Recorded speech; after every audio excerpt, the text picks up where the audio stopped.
আমগো নেতার একটা কান কাইটা নিছে। কি?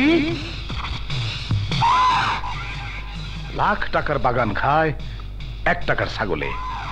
আমার টার্গেটে কোনো ভুল ছিল না ভাই, কিন্তু হঠাৎ করে বিপ্লব বিপ্লব বিপ্লব বিপ্লব বিপ্লব এই নাম আমি আর শুনতে চাই না। ছাত্র সংসদের নির্বাচনে হাইরা গিয়া তুমি আমার মান সম্মান সব ডুবাইছো, আমি কিচ্ছু মনে করি নাই। কিন্তু আজ থেকে যে তোমার সবাই কান কাটা মুস্তাক বলে ডাকবে, তার কি উপায় বলো? জানবো না বস, সুন্দর দেখে একটা কান প্লাস্টিক সার্জারি করে লাগাই নিলেই। প্লাস্টিক সার্জারি আমি তোর মুখে করে দেবো। যা। হ্যালো, হ্যাঁ, লোন স্যাংশন হয় নাই? আচ্ছা এমডি সাহেব, আপনারা করেনটা কি? হ্যাঁ, লোন স্যাংশন হয় নাই, লোন স্যাংশন হয় নাই। আরে তোমার কাছে কান কাটা, আমার কাছে কলিজা কাটা। কলিজা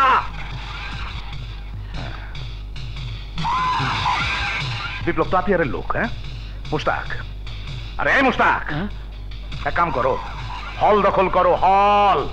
প্রয়োজনে বিপ্লবের রক্তে হল ভাসায়া দাও। যাও। আচ্ছা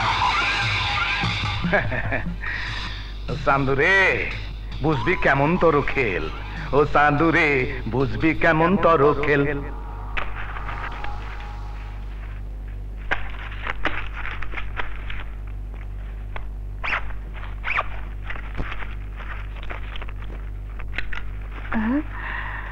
এত রাইতে ব্যাগ নিয়ে আবার কই যাইতাছস বাপ? তোরে নিয়ে আমার বড় চিন্তা হয়। এত চিন্তা কিসের মা, এত চিন্তা কিসের?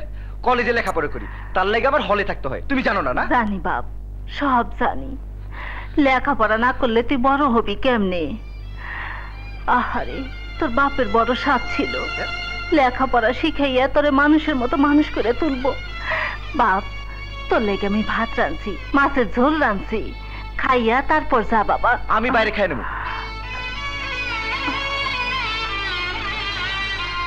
কতদিন পর পোলাটা আইছিল, ভাত খাইয়া যাইতে কইলাম, খাইলো না।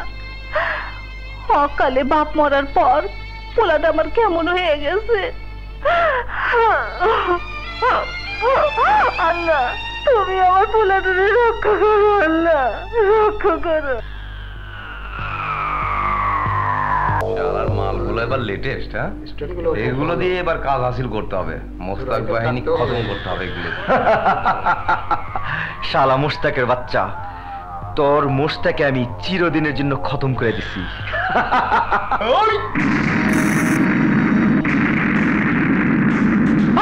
বাচ্চা বিপ্লব, বিপ্লব, তোর দুই কালকাইটা, তারপরে আমি যাবো।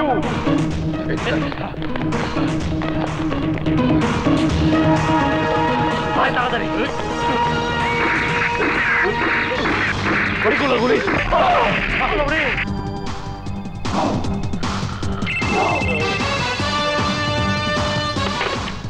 হ্যালো, আমি আসাদ হলের প্রভোস্ট বলছি। আজ আবার হলে গোলাগুলি শুরু হয়েছে, আপনি এক্ষুনি পুলিশ ফোর্স পাঠান।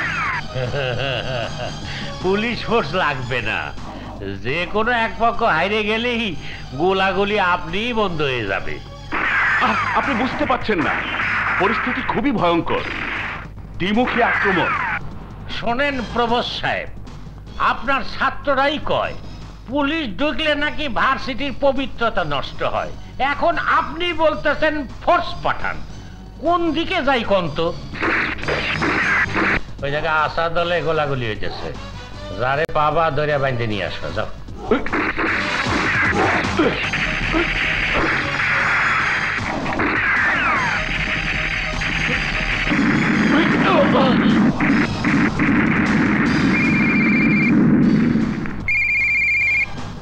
হ্যালো, কে বলছেন?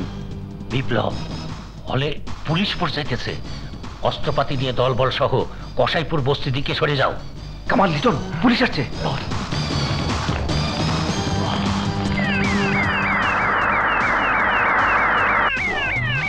চল। হ্যাঁ চল, সাবধানে।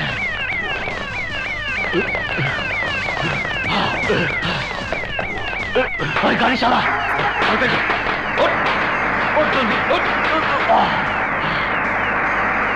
এখন কি হবে? ওই তো পুলিশ এসে গেছে। গাড়ি থামাও। চলো জলদি জলদি আসো। এদিকে যাও, তল্লাশি করো, রুমের উপরে তল্লাশি করো। ডান দিকে যাও, বাম দিকে যাও, এদিকে আসো।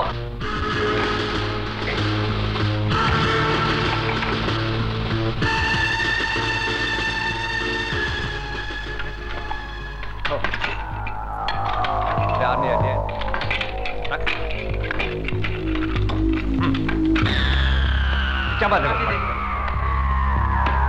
টান টান। স্যার, রুমের ভিতরে এগুলো পাওয়া গেছে। Very strange. Move. Okay sir. হ্যাঁ, সব পালিয়েছে স্যার।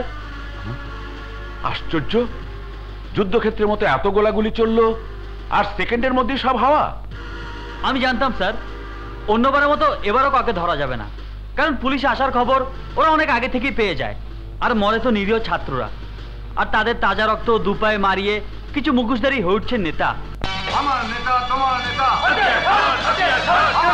তোমার নেতা। হাতিয়ার খান এগিয়ে চলো, হাতিয়ার খান এগিয়ে চলো, হাতিয়ার খান এগিয়ে চলো, হাতিয়ার খান এগিয়ে চলো। আপনারা আইছেন, আমি খুব খুশি হয়েছি। আপনাকে কথা আমার মনে আছে, আপনাকে বস্তিতে যে সব অসুবিধা আছে আমি সব ঠিক করে দিব। আমি হইলাম কি আপনাকে সুখ দুঃখের সাথী, কোনো হালায় আপনাকে কথা ভাবে না। আমি আপনাকে কথা ভাবতে ভাবতে একেবারে প্রেসার হয়ে গেছি গা। স্যার কাটবেন না, এই যে রুমাল। আচ্ছা ঠিক আছে, আমি কথা দিচ্ছি আমি খুব তাড়াতাড়ি আপনাকে বস্তি ভিজিট করো। নেতা, আরে চাচা মিয়া, আপনি আছেন গেলে আপনি আমার বাপের বয়সী, আপনি ডাকলে তো আপনার বস্তিতে আমি এমনি যাইতাম। কাঁদেন না, কাঁদেন না, কাঁদেন না, যান।